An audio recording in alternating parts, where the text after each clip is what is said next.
Everyone, I'm Andromeda Yu, and this is part 3 of 30 Days in the Golden North. This section is called The Beginning of the Second Year. It was late in autumn when I got to the end of the taiga and, crossing a fine flat region, approached Yakutsk, the largest town which I had passed through on my travel across Siberia. The first snowstorms had now started, and during the week which it took me to get to Yakutsk from the taiga, I decided that I would spend the winter near that town. I did not enter the town immediately, but first of all explored the neighboring forests and looked for a cave or a deserted hut where I could settle over the winter. I did not want to live right in the town itself, so as not to squander any money. So finally in October I found a cave in the rock, which had once been occupied probably by the people belonging to some Mongolian tribe. I managed to enter it with my horse and cart. I had a good stove, which I had brought with me right away from Irkutsk, and I installed a flue, pulled down trees, hacked out a door, and put everything into proper order. I collected a supply of dry wood and carried away pieces of fallen trees. It was not until I had done all this that I drove to town. The snow was already lying on the roads, but the air was pleasant, fresh and frosty. In Yakutsk, where I bought supplies for the winter, all the people at once noticed that I was a foreigner. They all asked me whither I had come from and where I was going to. I explained to them where I had come from and where I was trying to get to.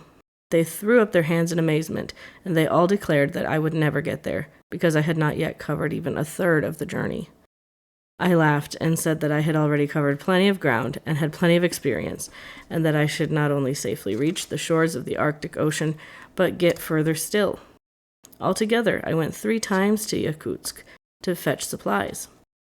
In the town, I also bought a scythe, and I still remember that I paid 1 ruble 50 kopecks for it, and that on the edge of the forest, I mowed down as much grass as I could for my horse. The snow was still lying among the grass, but the grass was high, and I was able to mow down large supplies of it. Winter set in, and I began to settle down all on my own with my horse. But being accustomed to it, I did not feel any distress, and the time did not hang heavily on my hands. The winter was not severe, the lowest temperature which my thermometer registered being a little more than 60 degrees Fahrenheit below zero. In March, I made my way to Yakutsk along a good road which had been stamped out in the snow by reindeer and sledges, bought provisions, did not stay very long, and then struck out further northwards. My goal was the small town of Sigalava. I cannot remember exactly all the adventures, great and small, which befell me on this journey. Even my good memory now and then fails me. It was not a short journey, and I did not make it yesterday or last year. When later on I reached the north, I had hundreds and hundreds of opportunities in the hunters' camps in northern Canada, in Alaska, or on the decks of whalers to tell the story of my wanderings. And it is only because even then I knew my Siberian tale almost by heart that to this very day, after so many years, I am still able to repeat it, even though piecemeal and perhaps with mistakes here and there, but at any rate, in its main outlines. There is something else that I should like to mention here too. The people in the north, who were acquainted with maps, and in fact, my fellow countrymen at home, whenever they traced my journey across Siberia from my narrative, were surprised to find out how often I went astray, what queer roundabout routes I sometimes took, and what a lot of time I sometimes spent over separate stages of the journey. It is all very well to talk, but to take a man who does not understand maps, who is guided only by the sun and guesswork, put him down in Krasnoyarsk and tell him to get to the Arctic Ocean, and then sitting comfortably in an armchair in a warm room and in cozy surroundings, just follow his zigzag path. I'm well aware that I went astray, but I was traveling for my own amusement. I wanted to see as much of the world and of unknown people as I could. It was the wanderlust in our blood which drove my brother into the interior of Australia, where he disappeared, and which urged me on now, come what might, across the Siberian continent. On the journey from Yakutsk to Shigalova, I passed through regions inhabited entirely by Mongolian tribes. Chukchis, Chauchis, Yurtens, Yakuts, and Lamuts. I saw no white people at all, only here and there in fair-sized settlements a government official or officer. I recollect only vaguely the villages scattered throughout the forests and the township of Kirilach. There I had no rivers or swamps to cope with, and I remember that in places I rode across frozen lakes. I would at least refer to the queer customs of the forest tribes which I came across. Thus, before my very eyes, they butchered a woman to whom I had spoken, and whom I refused to take as a wife, at the bidding of the chief. On another occasion, I arrived at a village where a woman had just fallen seriously ill. Just as I was going by, a number of Chukchis carried her out into the open air, slit open her stomach, rode with her on a sledge, and drove her to a spot which was all swamp. There they threw her down.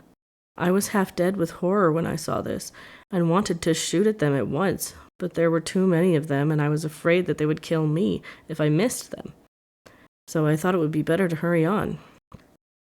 In another region, a few weeks' journey beyond Yakutsk, I came into a village where they were just burying one of the natives. I cannot remember whether it was a Yakut or Lamut. The people slaughtered his reindeer, cut them into pieces, and carrying all this to a swampy spot, threw the corpse down there together with the flesh of the reindeer and all the man's belongings. I then saw that these people have no graveyards, and that they simply throw their corpses into a swamp. Then recently, after the war, I was telling the polar travelers up north about my adventures, and mentioned these tribes to them, and some of them told me that they had been that way more recently, and that now things are better in those forlorn regions. They said that the Bolsheviks were looking after those backward tribes much better than the Tsarist government did. So that today they bury their dead in coffins in the earth, and various horrible customs are gradually disappearing. Also, there are now no more prisoners in their convict stations. I was glad to hear this because it makes my blood run cold when I recall those regions. But I have also more pleasant memories of those tribes. Thus, in one village, the Chauchis invited me at night into their shemulpa, a hut with a curved roof.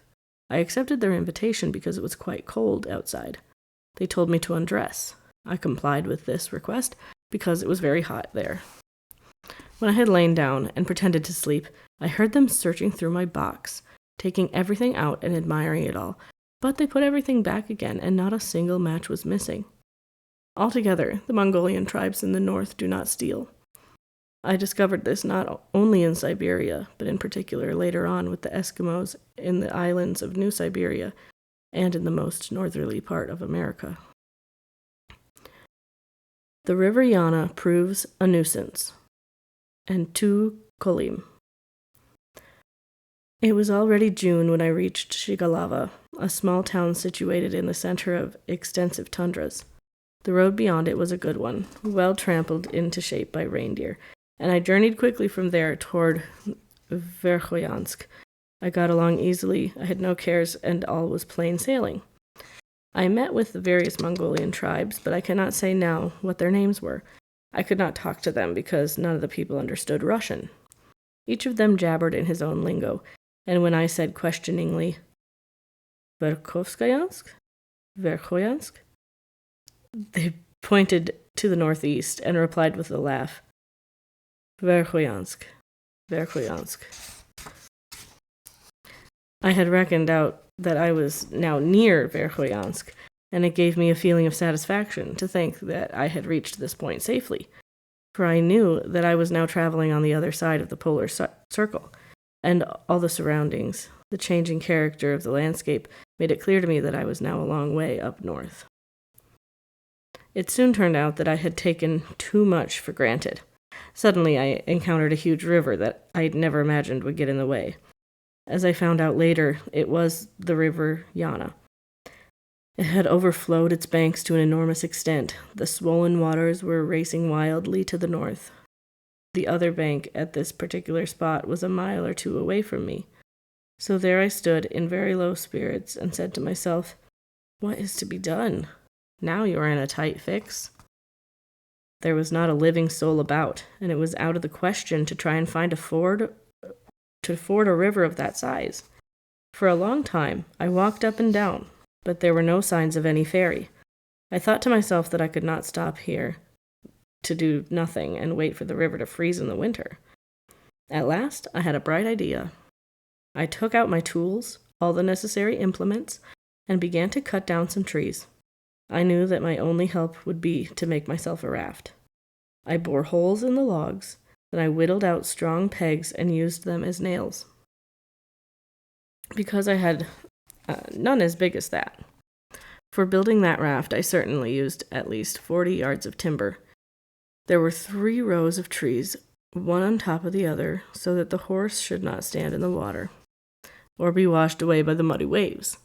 I slaved away at the raft for several days, shaping it at the water's edge on 2 other logs, which led to the river like a track. When I was ready, I put the horse and cart on the raft, and then cautiously pushed the raft into the water with a pole.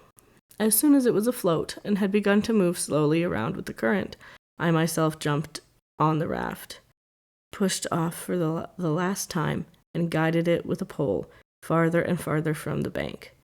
So there I stood, leaning against the cart. The forests were moving away into the background, and the water was splashing against the sides of the raft. The horse stood there quietly. I myself felt very calm, and was proud of this work. I went forward into the deepest part of the river, because the first few moments of the voyage had convinced me that the raft was good and firm. Away I now went, like an arrow due north. I looked around and wondered how it would end. I also wondered how many months of the journey I should have saved myself if I had gone by water along the Lena, from the Kuskaya Desert as far as Yakutsk. Of course, that would not have been possible, because I and the horse would have starved to death. As I've already said, all along the banks of the Lena there are dense thickets. Where should I have pastured the horse? Where should I have hunted game? But now I had to embark on this adventure from sheer necessity. The river at this point was about a mile wide. I drifted along for 4 days, keeping close to the other bank so that I could land at a convenient spot. Then suddenly, on the 4th day, in the morning, I saw some small houses on the left bank, and lo and behold, a large town drew near. I was at Verkhoyansk, but my joy was suddenly mixed with annoyance and shame. I discovered that the town was on the same bank where I had been before I'd made the raft. So I might as well have walked northward alongside the river for a few days, and I should have reached Verkhoyansk without having to worry about a raft. Well, never mind, I said to myself. Thank goodness I've managed to get here after all.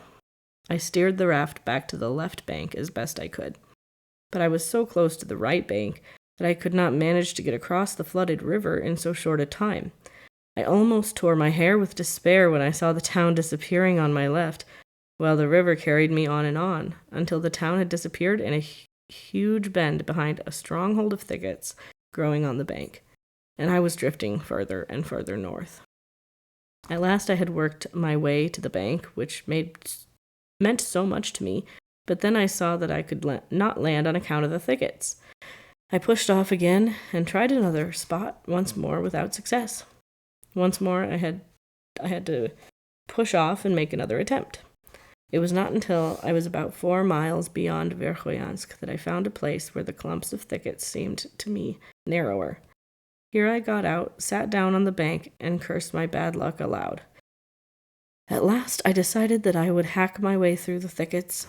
For 2 days I worked my fingers to the bone and hacked away until I had cleared a small path through the mess, and on it I and the horse between us dragged the cart out onto the flat soil. Goodbye, raft, and now back to Verkhoyansk. The first thing I noticed in Verkhoyansk was that there was a ferryman. So I might have kept on the other bank and been ferried across to the town. So I had waged all that struggle with the river Yana for nothing, even when I had discovered my first mistake. You may well imagine how I felt when I realized how much unnecessary trouble I had taken. In the town, I met many white people, Americans as well, and I told them all about my double misfortune. Some of them burst out laughing, but the majority were sorry for me,